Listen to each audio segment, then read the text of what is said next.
कार्तिक माहत्म्य में अध्याय 25। दैत्य गुरु शुक्राचार्य ने राजा बलि को बोने ब्रह्मचारी रूप में भगवान के आने का कारण बतलाते हुए कहा, हे राजा बलि, तुम्हारा राज्य प्राप्त करने के लिए ही अदिति के गर्भ से जन्म लेकर भगवान विष्णु स्वयं इस रूप में तुम्हारे यज्ञ में आए हैं। दान के रूप में कुछ भी मत देना, वरना चले जाओगे। इसके उत्तर में बलि ने कहा, हे गुरुदेव, आप मुझे अधर्म का उपदेश क्यों देते हैं? घर आए याचक को दान न देना अधर्माचरण नहीं तो और क्या है? यदि विष्णु भगवान स्वयं याचक बनकर मेरे द्वारा घर पर आए हैं तो इससे बढ़कर मेरे लिए सौभाग्य की और क्या बात हो सकती है। मैं जितने यज्ञ आदि करता हूँ वे सभी भगवान विष्णु को प्रसन्न करने के लिए ही करता हूँ। अतः वटुक रूप में वे जो मांगेंगे मैं अवश्य दूंगा। शुक्राचार्य और बलि में अभी वार्ता चल ही रही थी कि वामन भगवान राजा बलि के यज्ञ मंडप में आ गए। बलि ने अर्घ्य आदि देकर उनका यथोचित आदर सत्कार किया। फिर हाथ जोड़कर बोला, हे नाथ, आपके दर्शन पाकर मैं कृतार्थ हो गया। अब आज्ञा दीजिए कि मैं आपकी क्या सेवा करूं। तब भगवान ने कहा, हे राजन, तप करने के लिए हमको 3 पग भूमि चाहिए। यह सुनकर राजा बलि ने हंसकर कहा, हे बटुक, तुमने यह क्या मांगा? कुछ धन, ग्राम, शहर, हाथी, घोड़े आदि मांगे होते। यह सुनकर वामन भगवान बोले, हे दैत्यराज, मुझे किसी प्रकार का प्रलोभन नहीं है। मुझे तो तप के लिए केवल 3 पग भूमि ही चाहिए। हे राजन, यह पृथ्वी सदैव किसी के पास नहीं रहती। सारी पृथ्वी को भोगने वाला मानधाता जैसे राजा आज कहाँ है? अतः मुझे अधिक लोभ नहीं, मात्र 3 पग भूमि ही चाहिए। इस तरह जो अपना मार्ग सुधारते हैं वे धन्य हैं। भूमि दान से उत्तम न कोई दान हुआ है न कोई आगे होगा। अतः हे दानवीर राजा, मुझे मात्र 3 पग भूमि दे दीजिए। भगवान विष्णु ने राजा बलि को समझाते हुए आगे कहा, हे राजा बलि, इस संबंध में मैं तुम्हें एक प्राचीन इतिहास सुनाता हूँ। ध्यानपूर्वक सुनो।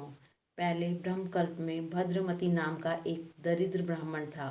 उसके श्रुता, सिंधु, यशोमती, शोभा, कामिनी, मालिनी नामक 6 स्त्रियां तथा अनेक पुत्र थे। जब दरिद्रता के कारण सभी भूख से अत्यंत दुखी हो गए तब वह ब्राह्मण सकुटुंब कौशाम्बी नामक नगरी में चला गया। वहां जाकर भद्रमती ने सुघोष नामक एक धनी ब्राह्मण से 5 पग भूमि मांगी, जो उसने दे दी। इसी 5 पद भूमि के दान के कारण उस सुघोष नामक ब्राह्मण को विष्णु का परम पद प्राप्त हुआ। तत्पश्चात एक अन्य ब्राह्मण के मांगने पर भद्रमती ने वह दान में मिली हुई 5 पद भूमि उसे दान में दे दी। इससे भद्रमती की को मोक्ष की प्राप्ति हुई। इसी कारण कहता हूँ, हे राजन, मुझे भी 3 पग भूमि दे दो, जिससे उसे किसी को देकर मैं भी मोक्ष का साधन प्राप्त कर सकूं। वामन भगवान के द्वारा प्रेरित करने पर राजा बलि गंगा सागर अर्थात टूटी वाला लोटा लेकर भूमि का संकल्प करने को तैयार हो गया। तब शुक्राचार्य जी ने तपोबल से अपना सूक्ष्म रूप बनाकर राजा बलि को संकल्प करने से रोकने के लिए गंगा सागर की टूटी में जल रोक कर बैठ गए। वामन भगवान शुक्राचार्य की इस चाल को जान गए। अतएव उन्होंने एक तेज नोम वाली कुशा लेकर लोटे की टूटी के छिद्र में डाल दी। इससे शुक्राचार्य की एक आंख फूट गई और टोंटी से राजा की अंजलि में जल आ गया।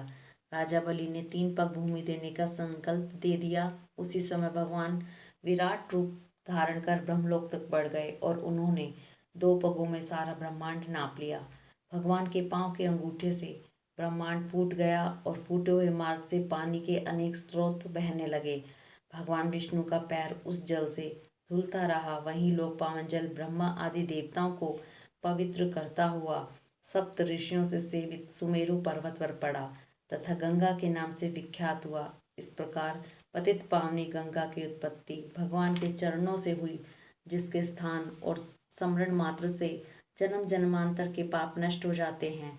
यह दृश्य देखकर समस्त देवता तथा ऋषि मुनि स्तुति करते हुए बोले, हे अनंत मूर्ति, जगत संचालक, परम पिता और सबके स्वामी, आपको नमस्कार है। इस प्रकार स्तुति सुनकर भगवान ने सब देवताओं को उनका अपना अपना स्थान दिला दिया और बलि को रसातल भेजते हुए वरदान दिया कि अग्नि में बिना मंत्र उच्चारण के जो हवन किया जाएगा वह तथा कुपत्र को अपवित्रता से दिए गए दान का फल तुम्हें प्राप्त होगा। इस प्रकार भगवान ने देवताओं को सुंदर स्वर्ग तथा बलि व अन्य दैत्यों को पाताल दिया। इतना कृत्य करके भगवान पुनः वामन रूप हो गए। तब समस्त देवताओं तथा ऋषि मुनियों ने भगवान की पुनः स्तुति की। इति 25वां अध्याय समाप्तम्।